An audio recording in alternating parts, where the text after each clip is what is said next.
James. Cards on the table, Brexit's here, loving Trump's work, and... What's your favourite bit? Well, all of it, but I think what you... No, your favourite bit. What's the thing he's done that you love the most? You said you bumped into Boris yourself. Go on, mate. I just asked you a question. You said cards on the table. You said cards on the table, but you're not letting me look at your cards. That's an odd way of playing.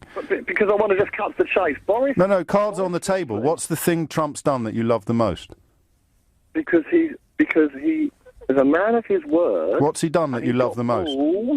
Pardon? What's he done that you love the most? You said, I'm loving his work. So what's the act of... Because he's a politician who tends to, unlike here, do what he says. Yeah, so what's he done? What's the thing he's done? What's the act of work he's done? Not in tune with the American politics. Cards on the table, I love his work. Give me one example of the work that you love.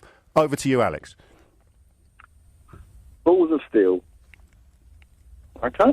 No, you're going to have to answer it before we carry on, because it's cards on the table, Alex. That's your own words, mate. Because he's very much like Boris. He's a cad, he's a rogue, he's always... No, but we know all that. You said you love his work. You said cards on the table, I love his work. So show me one card. They're on the table, Alex. What I'm trying to say to you is he's a politician, but he's not the normal politician. Cards on the table, Alex. Just show me one of those cards that you said in that really upbeat way. Cards on the table, James. I love his work, so show me one card. James. One card. James. One card. Some people voted Brexit, others didn't. And one card, Alex. Carry on. One card. I'm not with you, James. One card. I'm not with you, James. I'm trying to just... I love his work. Cards on the table. Give me one example of the work that you love. So much work, because James... So much work. So much work. It'll be really easy to give me one example. No. Everybody in London voted for him, remember? Nobody in London voted for Donald Trump. Give me one example of the work he's done that you love, Alex. People voted for Boris, remember? Cards on the table, Alex. Cards on the table, Alex. Show me a card. I'm just not that in tune with American politics to give you a definite answer, but I'm trying to say to you, Boris... So when you said cards on the table, what you meant was, I don't even know whether I'm playing Snap or poker. No, I'm trying to say to you, Boris, you have to embrace what he is, and people voted for him right or wrong. He is a bit of a clown. He's everything you said he is. And I think he orchestrated this leakage. I think a friend of that recorded that. It was all done on purpose and construed to make a lot of media interest and chaos talking about Boris. And remember, when he went on the Marr show talking about Nazanin Zaghari-Ratcliffe, he inadvertently spilled the beans of his MI6, MI5 briefings. No, he didn't, though, now. So, you see, not only have you made a complete cretin of yourself, you've also just libelled the Foreign Secretary. Why not? Everyone else does. No, mate. You see, cards on the table, Alex. You're a clown. George is in Croydon. George, what would you like to say? Hello, James. Yeah, that's the first time I've ever heard a clip like that from one of the Trump speeches anywhere in the media, and that is his tone. It is quite like Hitler, you're right, but that doesn't. That doesn't mean that there isn't that this isn't the kind of thing. The international globalist system is. People are not necessarily. You are aware that you're now the guy that says it is a bit like Hitler, but. Well, yeah. Okay, as long as you're cool with that, you carry on.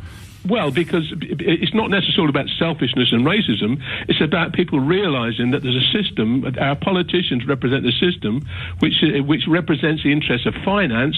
James. It doesn't, though, does it? It doesn't. You can construe it like that. Hang on a minute. And the point is, most of these commercial decisions that have quotes left people behind end quotes have simply been taken to increase profit and reduce price. So it's not a massive global conspiracy. It's basic arithmetic. You are making widgets for 10 quid per widget. You work out, someone tells you, if you get them made at a factory in Singapore and ship them all the way back to the States, you're going to be paying 6 quid per widget. That's it. The equation is over. That's all it is. It's not a conspiracy. It's not globalism. It's not this. It's not that. It's not the other. It's just maths. James, most people, individuals, want to be self-sufficient. It's a natural thing. Most families want to be self-sufficient. It's a natural thing. Communities and counties... They want to be self-sufficient? You mean they want to abandon trade and just grow everything they need to eat? You want to be able to support yourself and not be a slave to anything. And what the system has done, it's moved manufacturing here, food production there, it's moved things around the globe, and the banking system has done that, James, whether you like it or not, and it's made everybody completely dependent on them to the point where they actually own the system. And this is what Trump's saying, right? Okay. This is what he's saying. So you sound a little bit mad. I've just explained to you why you might move your factory to the other side of the world. You're making it, you're making a kind of a silly simplification of it. These things are controlled. So why would you, if you were making widgets at £10 per widget and you found out you could make them in Singapore for £6 a widget, why would you move your factory to Singapore if it's not for the reasons I've suggested? If that's too simplistic, what reason would you give? Well, I went to China, James. Just answer the question, will you? I met one of the people doing this, right? I met him in a hotel in Guangzhou. An American guy there. He was nearly crying. He was moving his factory to China because that was the thing that he couldn't. Yeah. There you go, George. You need to argue with yourself, not with me. He was moving his factory to China because he couldn't compete if he paid labour wages and what have you in the West, and that's where we are. It's not because of a global international conspiracy. Guess what, George? It's because it's cheaper in China. Full stop. And if you think you can change that, then you're going to have to tell the American people they'll be paying double for every widget they want by Christmas. And that's fine if he comes out and says that, but he doesn't, because he's a liar. He's a demagogue. And you're the guy that just said he is a lot like Hitler, but... Jazz is in Crawley. Jazz, why are you frightened of a balloon? I ain't frightened of no balloon. I just think it's absolutely pathetic, and cowards like you ain't even going to turn up to this Donald Trump rally or anything. You're just going to be sat there having a go at the radio and... having a go at the radio? I'm on the radio. Well, you're shouting at the mic and, it's coming out through my speaker. I can't see you, That is how it works. I'm not really interested about your balloon. I'm going to get my drone out and fly it right into it. What day? Because I think it's a bit disgusting. What day, Jazz? Go. Sorry? What day are you going to do it? I don't know, whenever the balloon goes up. Well, you don't know when it is? No, I've got no idea, So mate. you're cross about a balloon going up on a day you don't know?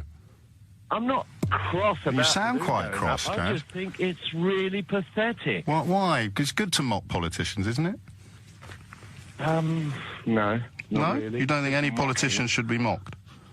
Well, let's just... What about mocking disabled journalists? Where do you stand on that? Where do you stand on fake news, James? Well, I'm passionately opposed to it, Jack, but you can't answer a question with a question. I'm amused that... I can't do it. I can't answer fake questions with fake answers. Sorry, mate. Well, it's not a fake question. How do you feel about mocking disabled journalists? Fake news. Well, we've seen the pictures, Jazz. Oh, fake news. So the pictures are fake? Fake news. How do you feel about mocking the families of Gold Star families? Gold Star families. Again, fake news. Okay, but you've seen it on your screen, Jazz. I've seen it, mate. How do you know that the Donald Trump balloon isn't fake news? Why have you chosen to believe this? You're going nuts about it, and you know why? Mate, I think it's funny. I'm not going nuts about it. I'm giggling. But are you going to turn up? To what? Are you going to turn up to this? I might do, I might not. I don't need to, do I? I'll be able to see it from the office window. But let's just focus on why you... Have you phoned me before? This is the first time you ever phoned me was about a giant balloon. I just want to know why. Because it's pathetic, James. Well, you keep saying it's pathetic, but it's also funny. I mean, lots of things are pathetic. I really cannot understand why you just keep attacking Donald Trump. You can't. I mean, James... Well, we know why you can't understand, Jazz, because you describe all the facts behind reasons to attack Donald Trump as fake news, so you can understand why. Come on, Jazz, no one's that stupid. If you describe the evidence of your own eyes as fake news, then you can understand why people keep attacking him. It's not difficult to grasp, but if you describe facts as lies, then you've chosen not to understand why. I can't really help you any more than that. I'm interested in your attitude to the balloon. Real facts. Give me some real facts. I just have. He mocks disabled journalists. He boasts about sexually assaulting women. He's a multiple bankrupt. He mocked the families of a Gold Star general. Fake news. Fake news. But the balloon is real. Let's try some real But the balloon is real. What do you say about December 21st, executive order? I have. Human sex trafficking. Balloon makes me cross. I hate balloons. It doesn't make me cross. I'm going to take my dwone. I'm going to take my dwone there and shoot it down. Ooh, jazzy, baby. For you. Yeah, well, I'm very glad you feel sad for me. I feel real sad for you. You're such a good, intelligent man. With your dwone and your fake news. With your dwone and your fake news. What sort of dwone have you got? What sort of dwone have you got? What sort of dwone have you got, Jazz? Don't worry about my drone, mate. I want to know. I want to make sure it's big enough to burst the great, big, horrible balloon. So what sort of dwone have you got? Mine's got lasers. Yeah. Whatever it's got. Okay. Really well, I'll look out for you. I'll look out for you on the day as you make a great assault upon freedom with your toy helicopter. Stuart's in Burnley. Stuart, what's going on? Hiya, can you just give me a sec? Oh, what are you up to, mate? I'm just pulling up. Oh. Sorry, I set off because it kept me waiting. That's all right. Well, sorry, the phone lines have gone nuts. Why are you cross about the balloon? No, I never said I was cross, to be honest. No, I just find it hilarious, to be honest, really. Oh. Well, you're no fun. So do I. Well, no, hang on. Oh, First of all, yeah. me and you were polar opposites, yeah? I voted Leave. I'm a Trump supporter. What do you like about... What do you mean... When you say you're a Trump supporter, what do you mean? I mean, I just looked at the way the election was going in America and made my decision. Yeah, but what do you support? What is it about him you support? Well, I support some of his policies. I don't like everything about him. Which policies do you support? I like the fact that he's trying to control his borders. I also like the fact that he's taking on some of the big businesses with trade, you know. When you say he's taking on what people keep telling me is that everything he's doing at the border, apart from ripping the babies from their mothers and putting them in cages, Obama did as well. Come on, James. 3 million people, but Barack Obama deported 3 million illegal immigrants, but nobody ever mentions that. But when you say he's taking on big business, what do you mean by that? Well, he's standing up to people that haven't been stood up to before. I mean, the European Union. You know, have you ever heard the European Union? No, big business. Big business, Stuart. Well, you're saying the European Union is not big business? Yeah, I am. I'm saying the European Union is the European Union. So what big businesses is he standing... What big businesses is he standing up to? The European Union is a massive business. Well, it's not, is it? It's a political union. It's a single market. Big business. You're standing up to big business. Hang on a minute. I am. I'm hanging on. I'll hang on as long as you want, Stuart. But you've been... hang on, well, if you let me speak, you've been promoting that the European Union is the dog's dangly bits for ages, so now you... No, I haven't. I haven't, though, Stuart. I think the European Union is deeply flawed, but it's a hell of a lot better than closing your eyes and running into the nearest wall. Yeah, but, it's an example. He's taking them on. How is he taking them on? He's got them rattled. No, Stuart, how is he taking them on? What's he done? What policy do you... He's making sure that the trade that goes on is equal. No, he's not. He's doing the opposite of that, isn't he? Because why do you think Harley Davidson has transferred production out of America? Yeah, and Boeing are going to leave the UK.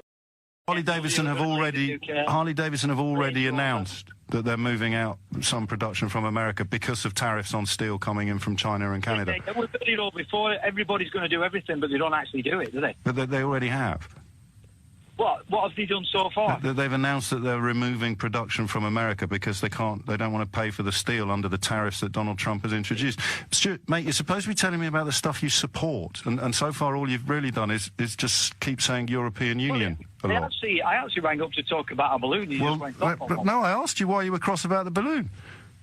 I didn't, and I said I wasn't cross about the balloon. So what do you ring in to talk about the balloon for, then?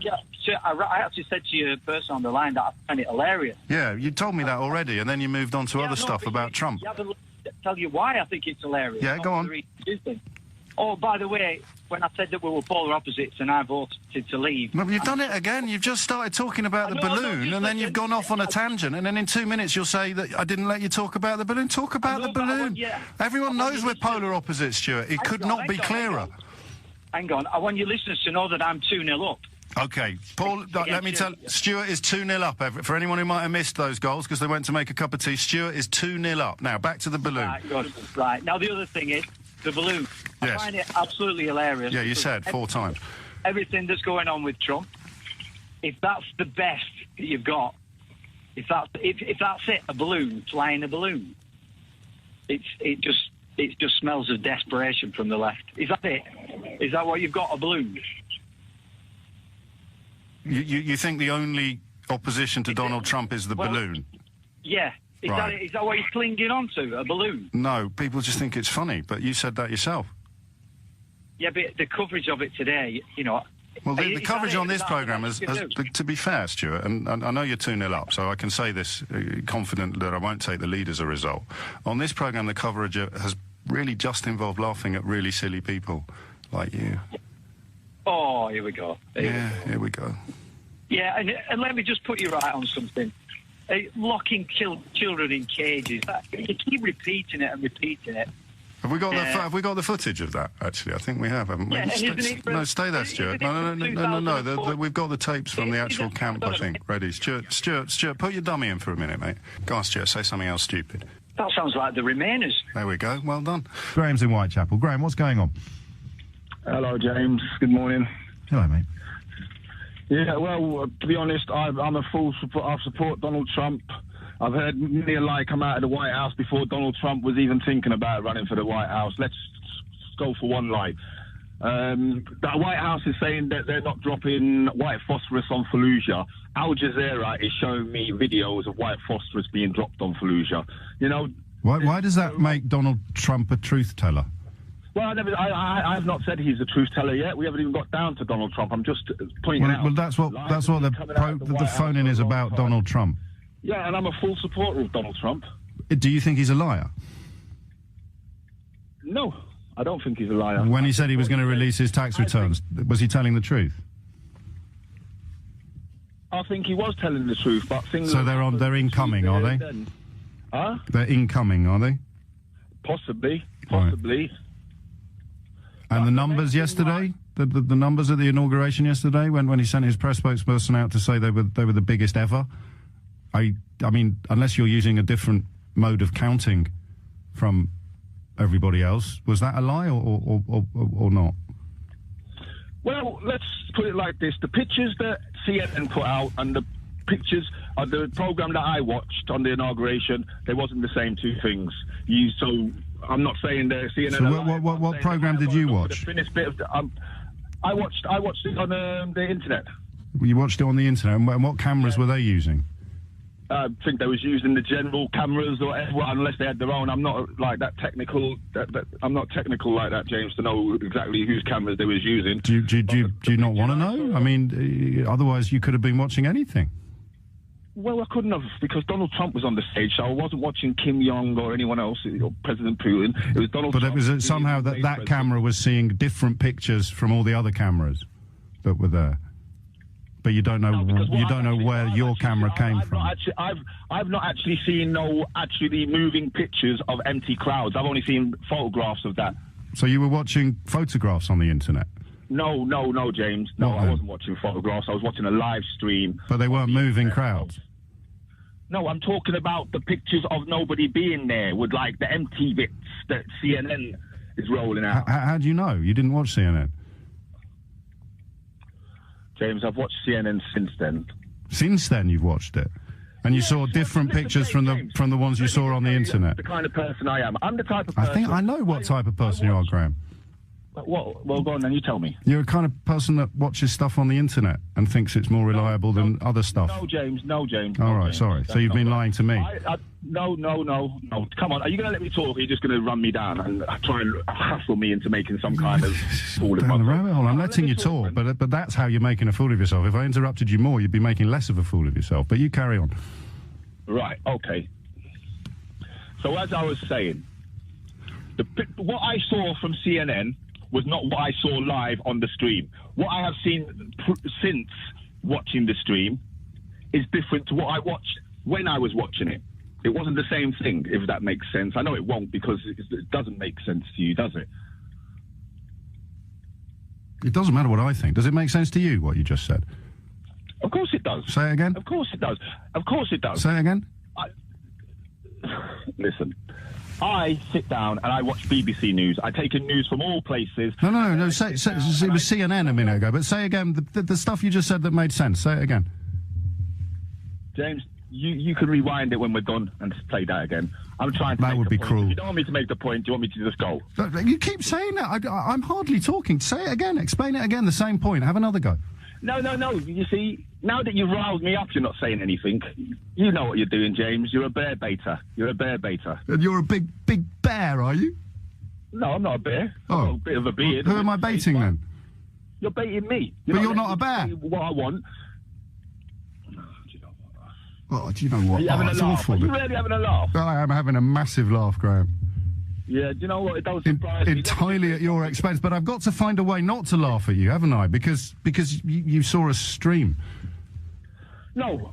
Thing Listen, on the internet. I watched the inauguration on a live stream on the internet. That's what I did. Yes. Now you're picking up on that to say. But you don't know why the cameras saw something different from what all the other cameras saw there that you saw on CNN afterwards when you watched it on catch-up.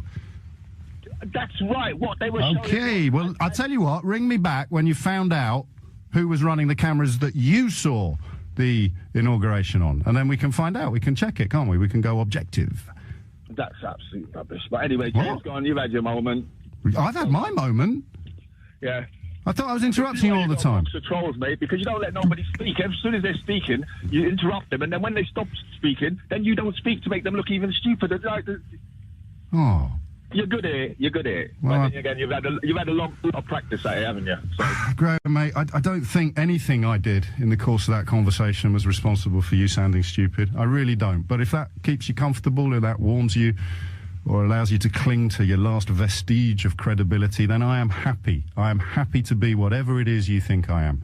Just like you saw whatever you wanted to see on that screen, and everything else is lies, and everything else is nonsense. But you are a great big bear. Ian's in Yateley. Ian, best case scenario. Hi there. Thank you for having me on the programme. Okay, the best case scenario for Donald Trump being the president is that he unifies, I believe he will unify America. I believe that he will absorb the UK into a new kind of block of, Western forward-thinking civilization, really. What do you mean by Western? Will it include Germany and France? No, definitely not. So you mean English speaking? Oh yeah, absolutely, yeah. Right. Yeah.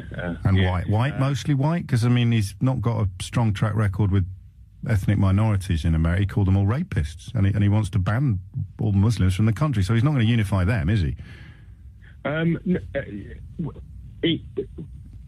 No, he's. So he's going to unify white English speakers. No. Obviously. No. Okay, he's going to unify white English speakers who like him. No, he's going to unify America as it is. Like, I mean, the Mexicans, all the rest of them are going to unify behind him. Why? Because I think the press have taken it out of context what he said. Which bit? It around the bit where kind of he said they were rapists and that, and they didn't take it out of context. We watched the speech, Ian. How do you take that out of context? He stood behind a podium and said the words, and we all saw it. How do you take that out of context? Well, I personally interpreted it. I didn't interpret literally what he meant, because that would be ridiculous, wouldn't it? That would be like. So how did you interpret it? I just thought that he kind of hinted at, that. So he hinted that all Mexicans were rapists. It was a suggestion that there was because a possibility. To claim it would be ridiculous, given that all you'd have to do to prove that he was an idiot was find a single Mexican who wasn't a rapist. Anthony is in Los Angeles. Anthony, what would you like to say? Hey, James, thanks for having me on. You're very welcome. Yeah, nice real to hear quick, an American accent. Yeah, you can tell, right? Just want to be quick on the Trump lies. I'm one of the rare Trump fans that is not a racist, according to you. But just want to be quick. Like you mentioned Trump's lies, and sure, I get it. Like he hasn't been perfect when it comes to his facts. He's lied over 3,000 times in 400 days. I get it, and I totally get it. But at the same time, it's not like he's he's out of the ballpark here. I mean, his lies are usually pointed to some sense of truth, which is very hard nowadays. And so when he lied about Ronald Reagan winning Wisconsin, what sense? Let me bring that up real quick. What sense of truth did that point to? So you were like, great example, because you were like, what? Oh, wait, okay. What was his lie that he won Wisconsin and Ronald Reagan didn't? Yeah, Reagan won it twice. Yeah, he won it twice. But then people, hear Trump say that. Well, we're looking it up and we're going, you know what? Okay, Reagan won it, but it's been about a decade since Wisconsin has ever won by a Republican state. So, in a sense, that's pointed to a truth. Trump's no. There's no truth there at all. His whole point there was being like, we haven't won Wisconsin in about a decade. No, his whole point was that Ronald Reagan didn't win it. No, his whole point there was listen saying to yourself. That we haven't won Wisconsin. He said Ronald Reagan didn't win Wisconsin. We just discovered I did. How is that relevant to what happened 10 years ago? Ronald Reagan was dead? No. Yeah, he said Ronald Reagan... Okay, here's the other one. I don't think we're going to agree on this. You think that when he said Ronald Reagan didn't win Wisconsin, what he really meant was something completely different. When he said he predicted Brexit, cutting the ribbon at Turnberry, and we have photographs of him, which is when he said Brexit will happen, and he said it was the day before Brexit. We have photographs of him at Turnberry cutting the ribbon, and it was the day after Brexit. What was the truth that pointed to? He was the whole campaign. His whole campaign. No, specific question. Specific question. Okay, so exactly. This is my point. This is exactly my point here. His whole focus was on his whole rally was saying, Brexit's going to happen. He said this. That was afterwards. That was after Brexit happened. So I'll run it by you again. But then I said, these are his words. I was cutting a ribbon for the opening of Turnberry the day before the Brexit vote. I said, Brexit will happen. The vote is going to go positive. Now, he did that. He cut that ribbon the day after the Brexit vote. So what was the truth he was pointing at there? Okay. So we're doing the day after, like this... No, I should make this clear. I'm sure you understand, but the vote had already been reported. We knew what the vote was. Let's turn the table, James. No, let's not. Let's answer my question about what truth was that pointing at? All right, I'm an American, like you said, so my terms on British politics are a bit vague here. No, but you know the difference between Monday and Tuesday. But let me just bring up a point here. No, tell me what truth that was pointing at. Let me talk on this. No, I won't, because you've made some excellent points, and I'm keen to examine them. So you said when he tells lies, he's pointing to truths. So when he lied about Ronald Reagan not having won Wisconsin, he was pointing to something completely different. When he lied about predicting Brexit, hasn't won in about 10 years. When he was, yes, I know, I understand the point that you made, but it's completely different from claiming that Ronald Reagan never won Wisconsin. When he lied about predicting Brexit, what truth was he pointing to then? But throughout his whole rallies, he was saying Brexit's going to happen. Like, throughout his whole entire rallies, that whole campaign, he was literally claiming that. The campaign didn't really start until after Brexit had been completed. I just want you to tell me what truth he was pointing out to UK and being Anthony, this doesn't get any less embarrassing for you the more you talk over me. When he lied about predicting Brexit, what truth was he pointing to? He was pointing to his general prediction that there's a change coming on in the global. So why would he lie then about doing it when he was cutting a ribbon? Lying. He's not lying. Was there. Okay, well then we've reached the end of our little rainbow. He's not lying when he says that I was cutting a ribbon for the opening of Turnberry the day before the Brexit vote. I said Brexit will happen. He didn't cut the ribbon at Turnberry until the day after the Brexit vote. But for Anthony in Los Angeles, he's not lying, and Anthony certainly doesn't like Donald Trump for other more sinister reasons. Paul is in Braintree. Paul, how cross are you? I'm a bit annoyed, actually, to be honest with you. Yeah. I've got a letter from the council because of a George flag. Yes, but it's there. Well, that's awful. Sorry? But is it their property that you live in? No, it's not. It's my own property. Well, then they can't tell you that you have to take a flag down. No, they recommended that I take it down because it would be classified as a racist thing. Then ignore them. Can you send me the letter? Have you got it there? Can you read it to me? I'm literally on the M25, mate. I did tell your lady that. I'm literally on the M25. So you got a letter off the council recommending that you take down your St George's flag, but they have no power to do so because you don't live in a council property. Yeah, their exact words were along the line of it may be taken as a negative. I can't remember the exact word, but... No, but you do. You said their exact words were along the lines of, so I knew they weren't going to be exact. It could be taken down. It could be taken in a negative fashion. Right. But it's your house. Yes, I appreciate that. And did you take it down? No, I haven't took it down. But you're cross about the balloon. Yeah, I am. All right, mate. Have a lovely weekend, Paul. Oh, so you're not going to let me have an opinion? That's not... I've just heard your opinion, and now I'm laughing at it. No. That's what freedom of speech is all about. You've got an opinion, I'm laughing at it. And well done for keeping your flag up. I look forward to you emailing me that letter. James is in Islington. James, what would you like to say? Good afternoon, James. I must say I'm a regular listener to yourself and your colleagues as well. What I would say is, in regards to what you've been saying earlier on, I see obviously you and one of the previous callers have gone on about Trump being a racist. Now, I think that it's a bit far-fetched. He obviously has come out with things that are very stupid to say. However, what I will say in regards to that is, in regards to the ethnic minority employment rate in America, it's at a record low now. So, yeah, mate, the racism line is about telling people who were born in America to go back where they came from. So let's just park that and move on. I appreciate what you're saying. In regards to actually the Trump and Farage interview last night, yes. I did listen to that, and I was quite impressed with what he had to say. Admittedly, obviously, but you already like him, and you don't think he's a racist. Well, I don't think so. I say race is a bit far-fetched. So maybe he's come out with idiotic comments. I'd say that. But telling people who were born in America to go back where they came from isn't idiotic or far-fetched, my friend. It's racist. Well, it's down to interpretation at the end of the day. No, it really isn't. No, obviously, we obviously disagree on this issue. However, the point I was going to call to make is... Let me guess. Let me guess what the point you were going to make was. Okay. I think it was really bad for Jeremy Corbyn that Donald Trump criticised him, and good for Boris Johnson that he praised him.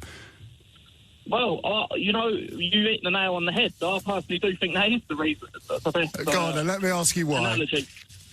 Well, the reason I think that is purely I live in Islington, which is a very Remain and obviously Jeremy Corbyn. Mate, I'm going to have to wait. I'm going to have to wait for the biography to find out more details. Why do you think it was bad for Jeremy Corbyn to be criticised by Donald Trump? Well, the US is our biggest ally. There's no denying that. With the US, the US was our biggest ally when Barack Obama told us not to do Brexit. Did you applaud him? Well, look, obviously not. But however, why obviously? With Trump, why obviously not? Coming out, he's promoting a free trade deal. Why obviously not? Well, because personally, I've supported Brexit. I don't. So it's got nothing to do with America's status or its relationship with us, and everything to do with whether or not Donald Trump says something you agree with. But anyway, let's just focus on the central question. I'll remind you what it is. Why do you think it's bad for Corbyn to be criticised by Donald Trump? I personally think it's bad for Corbyn, purely for the fact is yes? Trump's come out, he said he wants a free trade deal with the United Kingdom, and he has obviously said that with Boris's deal there may be limitations to how far... Yes, but why is any of this bad for Corbyn? Well, it's bad for Corbyn because Corbyn sat on the fence throughout the entire Brexit process, and he is... But why does Donald Trump criticising Corbyn do damage to Corbyn? Well, because a lot of people, well, maybe not in London, but when you leave London, people aren't that keen on Corbyn. Obviously, he's got a lot of... Yeah, but that's not an answer to the question I asked, is it? You're telling me about people who already don't like Corbyn. Why would being criticised by Donald Trump be bad for Jeremy Corbyn? Well, it would be bad for Jeremy Corbyn because a lot of people James? America's our largest ally, and if the leader of the United States is openly saying that Corbyn would be bad... But the leader of the United States openly said that Brexit was bad, and it didn't change your mind about anything, did it? It didn't. So let's go back to the question that you've rung in to answer for the 7th time of asking. Why would being criticised by Donald Trump last night be bad news for Jeremy Corbyn? Well, because anyone who wants Brexit to succeed, anyone who wants Brexit to succeed is not going to have been planning to vote for Jeremy Corbyn, are they? So let's try for the 8th time. Not necessarily. Why? They may well have. You've got the Labour leave areas in the north. They could well be voting for Labour. And there's a lot of places where you could put a Labour vote on a donkey and they would vote for Labour. It's like we're having a sort of word salad. Listen, I'm not going to embarrass you by asking you 11 times, but I will ask you once more. In terms of people who had a position on Jeremy Corbyn at 5 o'clock yesterday and then heard Donald Trump criticise Jeremy Corbyn And you believe that that might have made them look more negatively at Jeremy Corbyn. Just explain your thinking to me. How would that have happened? Because he's promoting the free trade deal with the United Kingdom. Now, anyone who wants Brexit to succeed or wants to move on... I just can't do this anymore. Last chance, all right? Why is it bad for Corbyn? Because he criticised Johnson as well, James. I don't know if you missed that bit. I know. Yeah, good. I know. So why is it good for Johnson and bad for Corbyn? Well, because... there's a number of reasons for it. Well, just one. I'd kill for one at the moment, mate.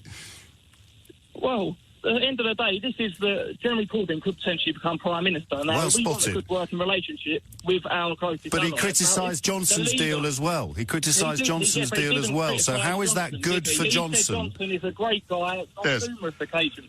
Yes, but he criticised the withdrawal agreement that the whole election was called about. So how can he be good for Johnson and bad for Corbyn? Well, because he's promoting a free trade agreement. He says he wants a free trade agreement with the United He said he didn't want Johnson. So how is it good for Johnson, for Donald Trump to say, I don't want the thing that you can offer me? But he didn't say anything. He didn't say it's not. I've done my bit, honestly. It's not a charity, it's a radio programme. Brendan's in Portsmouth. Brendan, what would you like to say? Hello, James. Yeah, self-confessed gammon-faced middle-aged man.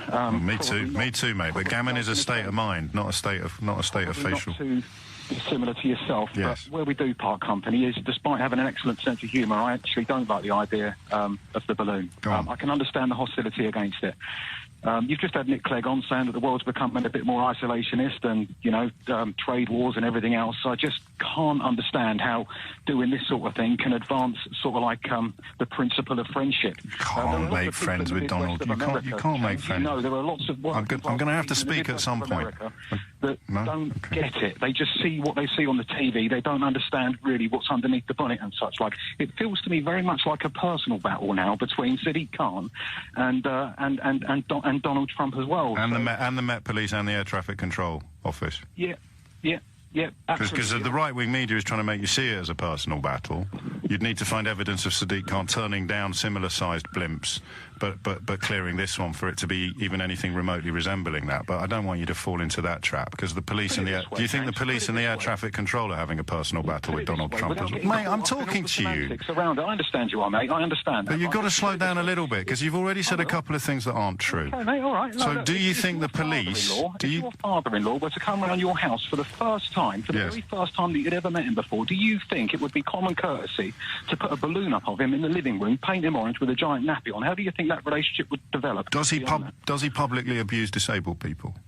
James, you've got to respect the office. I'm asking you a question. No, you're talking about my father-in-law. So I'm asking you a question. Does he publicly abuse disabled people? I don't believe that happened, and that was in the campaign before he became president of the United States. So either did it not happen, or did it happen in the campaign before he became president?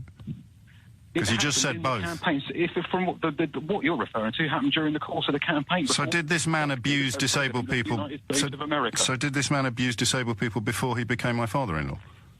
I've got no idea, but James, answer the question. Mate, it's your analogy. Put a balloon up, and do you think that's common courtesy? Well, yes, if he routinely abuses disabled people and grabs women by the vagina, then yes, I would probably seek to... How is that helping things in the climate of Brexit? Well, because if you don't stand up to it, you encourage the economy, though, James. Brenda, I know you thought you had some brilliant points, but every time I deal with one, you try and move on to another one.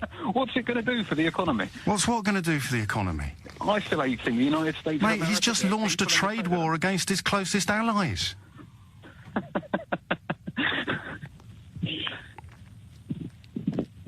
Okay, James, all right. You don't seem to have an answer, so I'm quite happy to... I don't have an answer to what, Brendan? Well, you're not really answering... I mean, I've answered all your questions. What would you do if your father-in-law came round and I said, well, well, no, you're talking over me. Do you want me to answer your questions or not, Brendan? Go on then, go ahead. Okay, so would I put up a balloon mocking my father-in-law if he was a serial sex pest, if he boasted about grabbing women by the vagina, if he routinely abused and mocked disabled people in public, if he took the mickey out of the families of a dead American or indeed British soldier, if he endorsed a policy and introduced a policy that separated babies from their children and threw them in cages in latter-day concentration camps? I don't think I would put up a balloon, Brendan, because I wouldn't let him into my house, even if however much I loved his daughter, and I'm fairly confident that I couldn't have fallen in love with a woman who was comfortable with that kind of behaviour, even if it was Trump is guilty of all those things. Yes, I've seen it all. I've heard the tape of him boasting about being a sex offender. I've seen him mocking disabled people on television, and I've read the order that Jeff Sessions introduced on April the 6th, 2018. And do you know what the really interesting thing is, Brendan? Go on. You could see it all as well if you opened your eyes.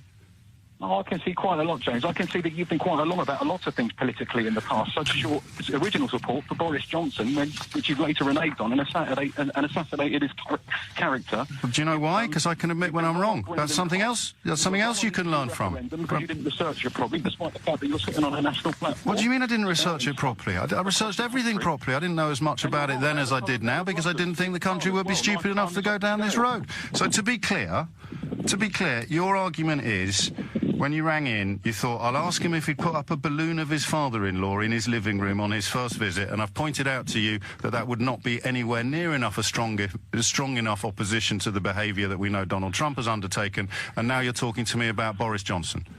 So why do you support Sadiq Khan? Why do you support Brendan Cox? These people have done things equally as wrong, but you have them in your studio, don't you? I have condemned Brendan Cox for his allegations of sexual assault. I dedicated an entire hour of the programme to it. What are you accusing Sadiq Khan of doing? After knife crimes off the scale in London, James. It's off the scale in every city in the country. I condemn Brendan. What exactly has Sadiq Khan done that you're accusing him of?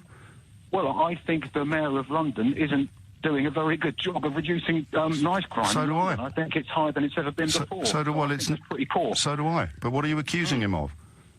Of doing a pretty poor job, James. That's what I just said. Well, so I agree with you. The knife crime is out of control. Something needs to be done. We can argue about who's ultimately responsible, but it's happening on the Mayor's watch. But you rang in about a balloon, Brendan. It's almost as if you've realised your balloon has burst and now you're desperately scrabbling around for anything that might make you sound vaguely credible. No, I think the balloon is the opposite. I think it stuck. Yeah? What? The opposite of it stuck. I think it actually stuck. It's a bad idea. We shouldn't go ahead with it. I'm pretty sure that somebody will deflate it on the day anyway, even if it does go ahead. Well, I think we all know what that will sound. I think we all know what that will sound like, Brendan. The sound of deflation. Very good, James. Donnie's in Edinburgh. Donnie, it's good news. Come on, make it sound like good news. Absolutely not, O'Brien. I am ecstatic that... yeah, that's what I said. I said make it sound like good news. No way. Donald Trump is the last hope we have for the world. And thank goodness, I wept tears of joy when that man was elected this morning. You talk about rape. You talk about rights. Your very opening gambit this morning was he's going to go after abortion rights now, without actually acknowledging the obscenity of aborting your baby. What about the rights of the baby? So you agree with me? No, I do not. He is going to change that legislation. If he stops it... Well, you cross about. You're agreeing with me. I said he was, and you want him to. Yes, but you said it in a manner that as if you objected to it. No, also... Well, that's because I think women should decide what happens to their bodies, not you. But it's not their bodies. It's someone else's body. All right, okay. Well, let's disagree on that then. You carry on with other reasons to be cheerful. You talked about inner rage. Yes, I am filled with rage. I know. But I am not filled with rage for the reasons you think. For the past 8 years, I have been filled with rage because of this demonic, despotic, satanic dynasty that is the Obamas and the Clintons, who have utterly destroyed the American family. The proper conservative... I have to warn you, Donnie, just in the interest of openness, a lot of people now will be, in fact, I could probably read you a couple, they'll be claiming that we deliberately filter our calls to put on people who sound a bit mad, and we deliberately don't let anyone on who can make a cogent argument, and it's all very carefully filtered. I just want to clarify, A, that is not the case here, and B, I'm quite insulted on your behalf. I don't care. Well, actually, this is the first time I've ever called you, and I waited about an hour, but I don't mind. Yeah. Demonic, despotic dynasty, the Obamas and the Clintons. The corrupt Clintons, Hillary Clinton has never produced a thing in her life. A family who have made billions from Saudi money, money from the media, whereas Trump at least has earned his money, at least he produces something. Everything that can come from Trump can only be good. The Clintons, the Obamas have obliterated the American ethic entirely. How did they do that? How did they do that? And also, while you're at it, why are Obama's approval ratings 57% at the moment? I don't care. That's young people. Okay. Do you know something, James? A few things. Not as much as you, though, Donnie. James, look, James, listen, I wouldn't give young people the vote. They're too stupid to vote. That's it. You don't have any wisdom about you until you're in your 30s, almost 40, for this generation. Young people should not be given the vote. You know, I'll tell you what to do. Yes. Go and look at some footage of a rapper called JC and Beyonce just recently.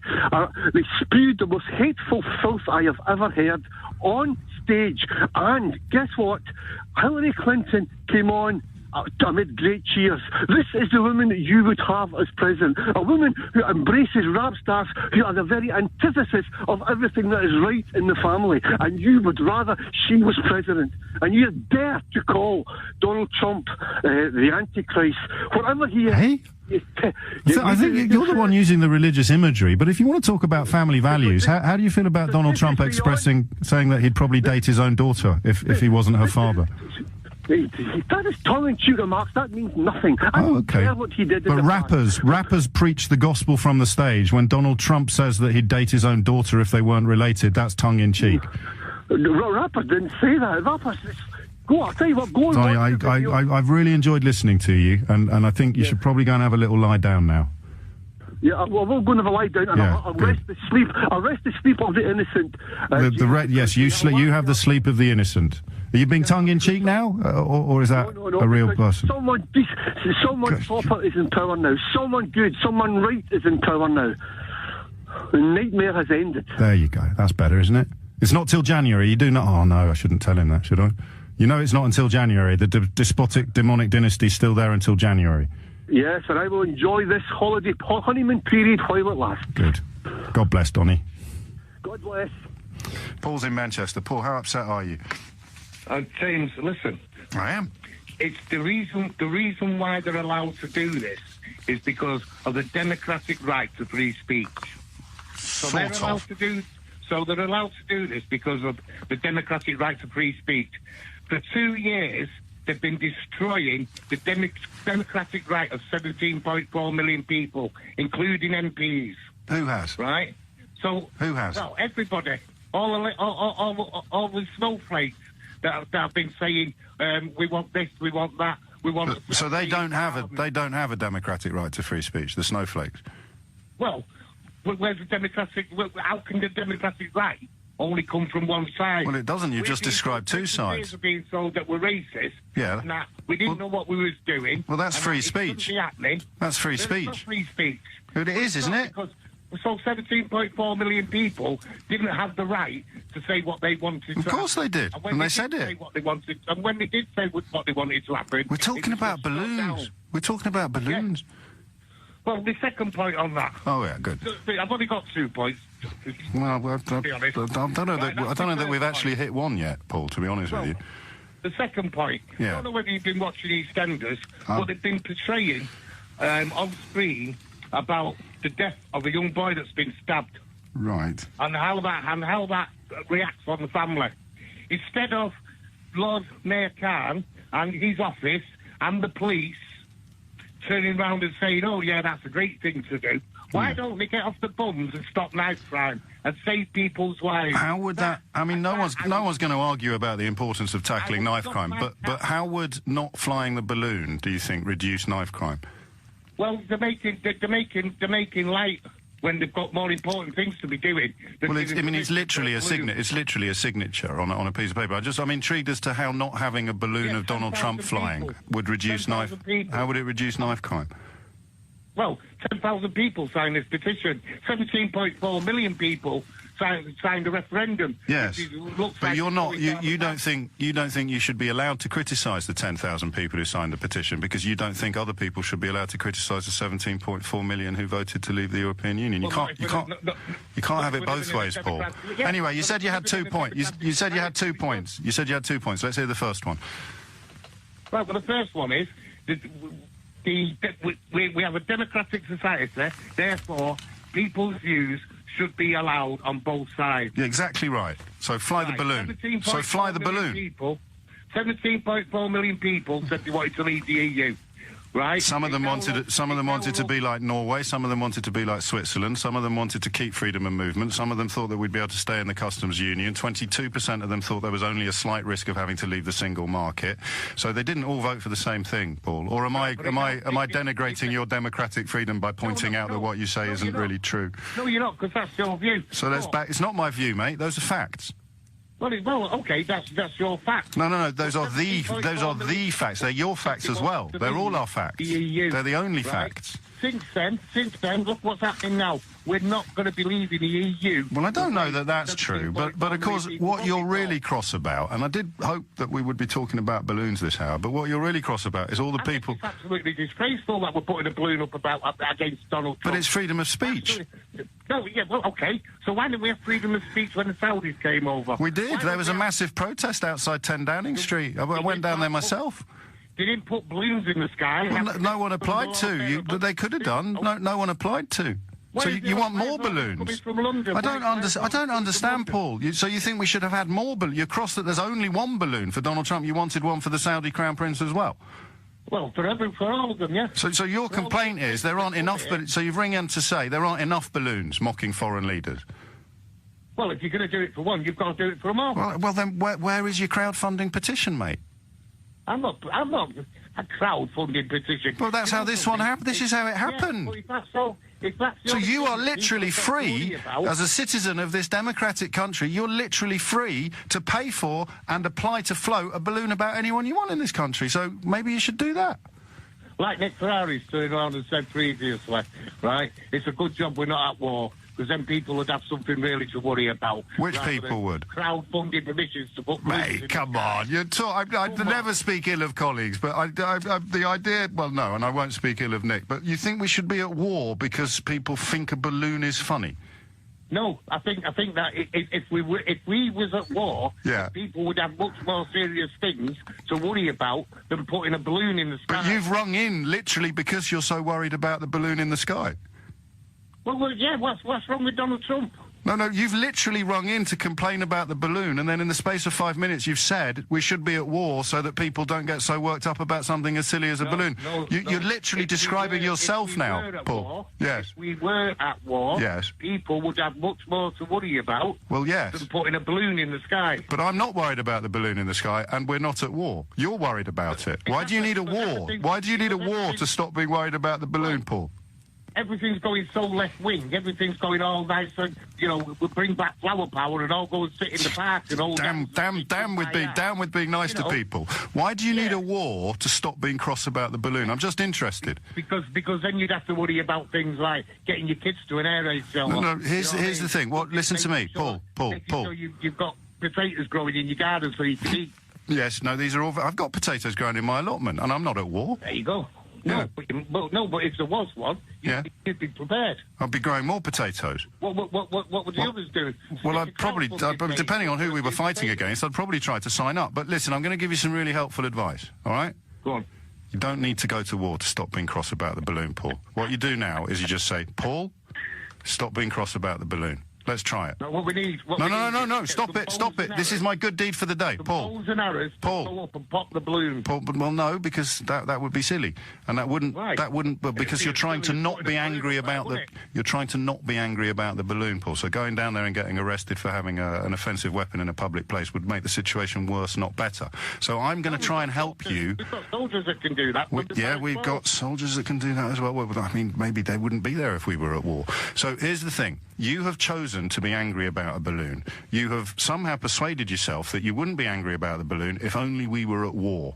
I, because I love you, am very keen to explain to you that you don't have to be angry about the balloon with a war in the background. You could just stop being angry about the balloon because being angry about the balloon is stupid. It's all full of hot air, isn't it? Well, it is, yes, Paul. Are you less angry now than when you? Are you less angry now than when you rang in? You've calmed me down, James. Paul, that is what I'm here for. All right, now. It's still wrong. Well, it's not really. It's a balloon. Oh, come on. Oh, come on. Can we put a balloon up of Sadiq Khan? Of course you can, mate. We've been through this. You start the petition, you crowdfund the money, you find enough people who want to do it as well, and I will defend it. I will laugh at it. There's a crowdfunding page already up and going for... Get your money in there. Well, actually, don't. Keep your money in your pocket, because you could spend it on something a bit more constructive. But spread it around. Spread the word. Spread the word. Potatoes for the war. Yeah, we save your potatoes for the war, Paul. Mind how you go. James is in Gravesend. James, what's going on? Hello, how are you doing, James? You all right? Very well, mate. What's on your mind? I've got a butt for you. That clip that you have put out. Yeah. It's a bit, you twisted that whole situation, because if you would have carried on with that clip, he said, yeah, right. Which clip, James? The one about the uranium, the one about the finely tuned machine, or the one about the fake news but real leaks? The fake news. Okay. And real leaks.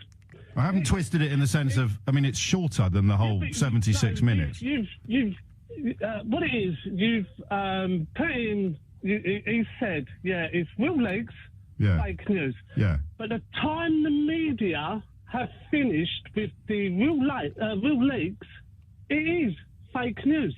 And if you would have carried on with what, listened to what he was saying, yes, that's exactly what he said. Well, I heard the whole speech. That you put on LBC. Well, hang on, let's remind. It's not me that's made it look stupid, James. Let's remind ourselves of the clip you're referring to.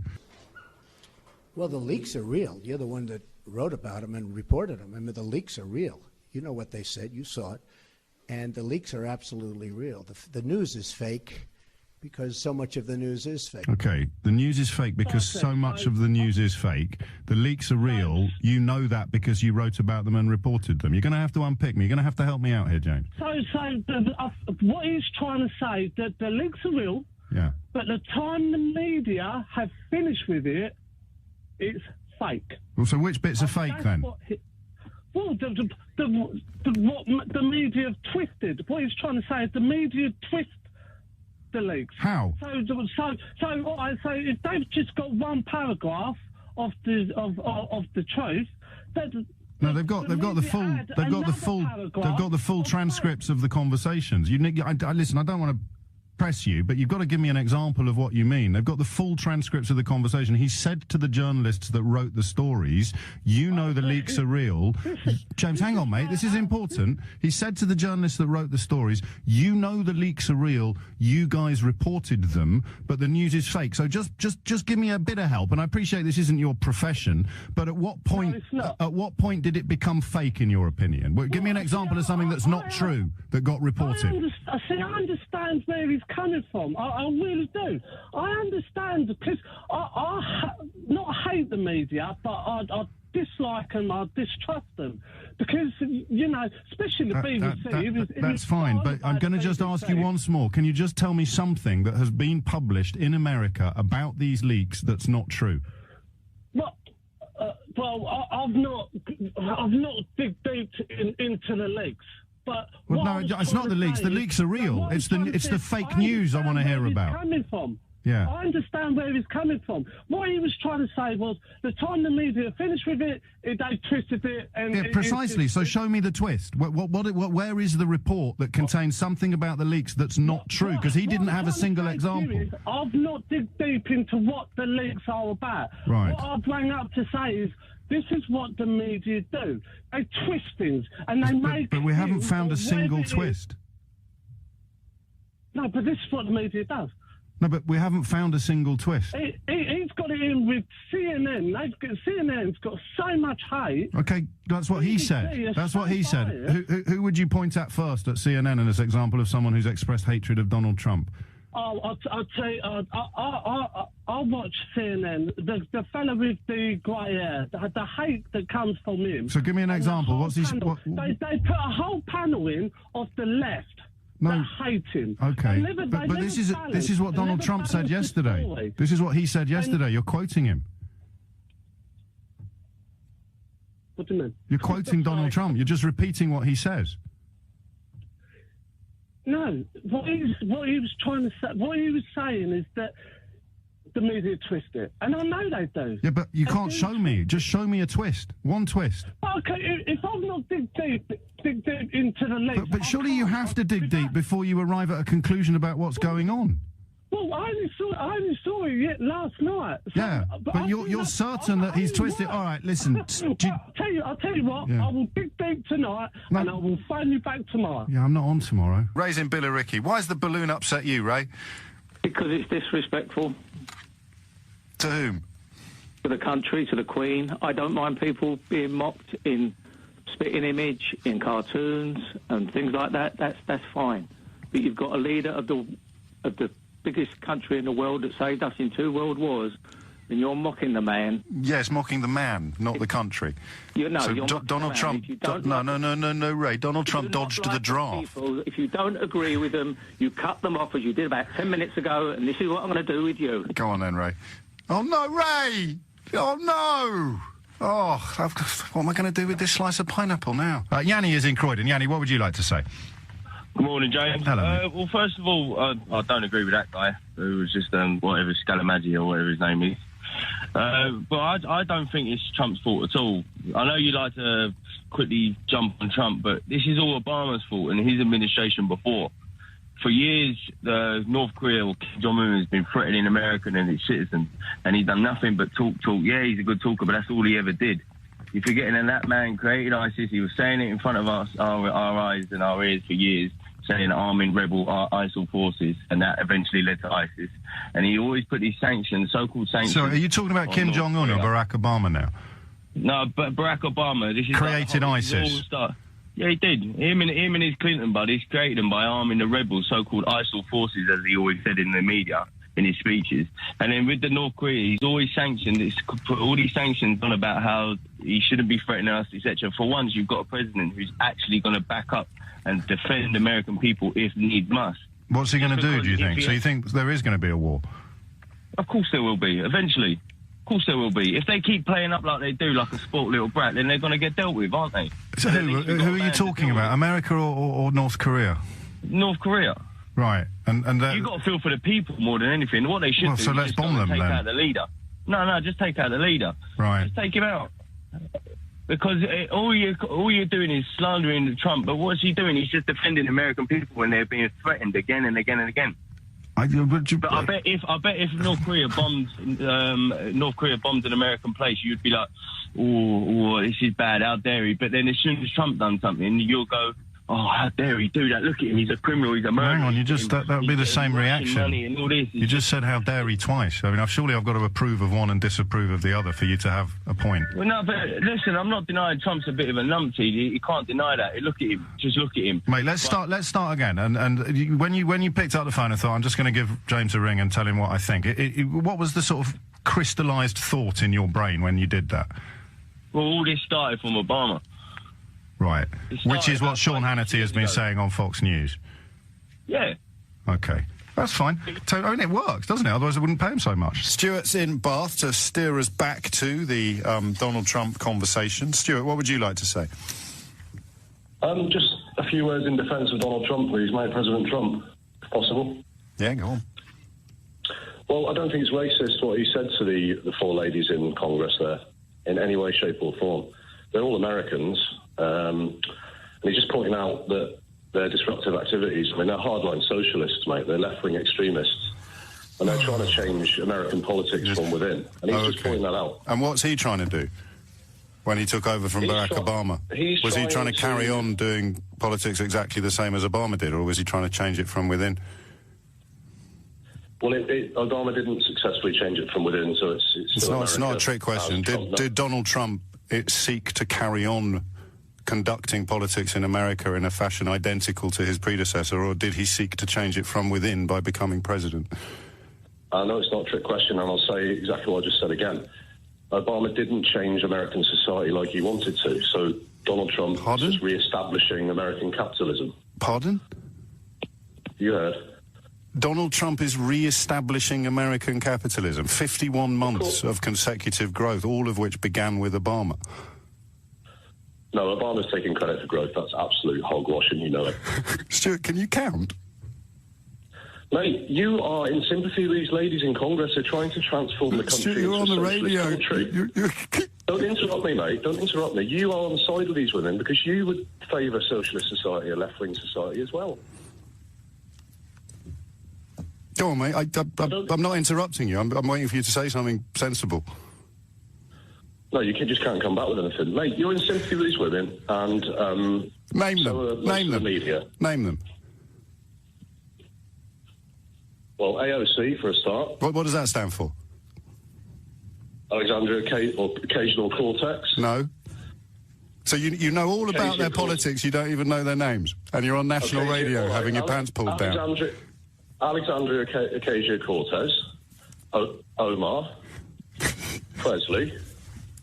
Mate, you've got your phone out. You've got your phone out now. Yes, You come on national radio, claiming that you know everything about their policy. So which policy do you think most demonstrates their socialist tendencies, Stuart?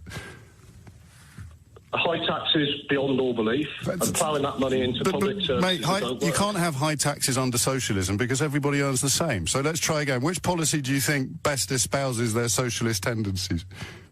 No, everyone earns the same after the socialist template's successful, which means destroying the middle class. So they don't want socialism, then they want high taxes for high earners.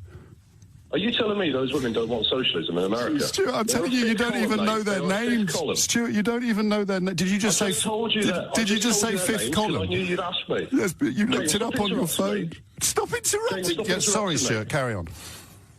Right, I knew you'd ask me their names because you couldn't come back with anything, so I looked on the screen on my phone, yes. Why didn't you know their names before you rang in? Because I just looked them up and researched them, mate, and I know exactly what... Why didn't you know their names before you rang in if you know everything about their politics? Why do you think... theoretically, why do you think you might not know their names, but you know what they stand for politically? Mate, I got their names up on the webpage. That's not what I asked. That's not what I knew you were going to ask me their names because you couldn't come back with a valid argument. I already have. I've asked you to name one socialist policy that they support. High tax. That's not socialism. It is socialism. Okay, Stuart. What do you think socialism means? Socialism is an ideology. You subscribe to it. What does it mean? It's never been proved to work. What does it mean, Stuart? For the record, I'm not a socialist, but tell me. Look, mate, I'm in support of Donald Trump. Yeah, I know you are. Comments on, and you like the racism, but what do you think? What do you think socialism means? Look, you're not going to Wikipedia me out of this argument, mate. But I don't need to. I know what it means. Tell me what you think it means. I didn't say the word. You did. What does it mean? It means collapse. And you know it. And you subscribe to it. Go on. And it will never work. Socialism means collapse. You know it. Socialism means collapse. Yes. Do you want to say something? Do you want to expand on that, Stuart, at all? Well, the socialist policies, mate, have never been proved to work. So name a socialist policy, Stuart. We're back round the other side of the circle now. You can't define what it means, and you can't name a single socialist policy. What are you so angry about? Well, I'm trying to actually speak, mate. You just constantly interrupting me and getting me to name things, right? Yes, like a socialist policy or the meaning of socialism. So this is what happens, you see. I know. A left-wing media commentator will not let someone speak when their opinion is against theirs. What does socialism mean? You can't have an opinion about socialism if you don't know what it means. So what does it mean? To me, personally? No, you silly sausage. To everybody, not to you personally. Right, socialism is an ideology. It's a political system, and it does not work. What does it mean? What does it mean? Look, James, I phoned in support of Donald Trump. I know. His comments aren't racist. Those women are... What does socialism mean? Stuart, what does socialism mean? So this is what happens, you see. You get someone into a dead end. Socialism, I don't know the Wikipedia... You know, you're trying to get me Wikipedia me to death here. No, just any meaning at all, Stuart. I didn't mention the word. It's 12 o'clock. I've been doing this topic for an hour. No one said socialism except you. What does it mean? No, everyone that's phoned in has more or less been in support of the fifth columners there in America. What does socialism mean, Stuart? Right, to all your listeners, okay, as they are listening and nodding their head, the ones that are supporting what I'm saying is, socialism is a template that the four ladies in Congress are trying to bring into America. It doesn't work. Stuart doesn't know what it means. Stuart hasn't got a clue what it... Stuart's on national radio condemning socialism and revealing he doesn't know what it means. Okay, it's high taxes, it's healthcare for all that doesn't work or bankrupt the country. It is attacking big business. It's an incestuous relationship between big business and government. Sweetheart. Listen, next time... Patronising, you see. Of course I'm patronising you. You're a clown. You're on national radio condemning socialism and you've been asked... You're a clown. No, you're a clown. No, you're a clown. And you're just as bad as those women in Congress. And you're just as... And my dad's bigger than your dad. Mate, go home.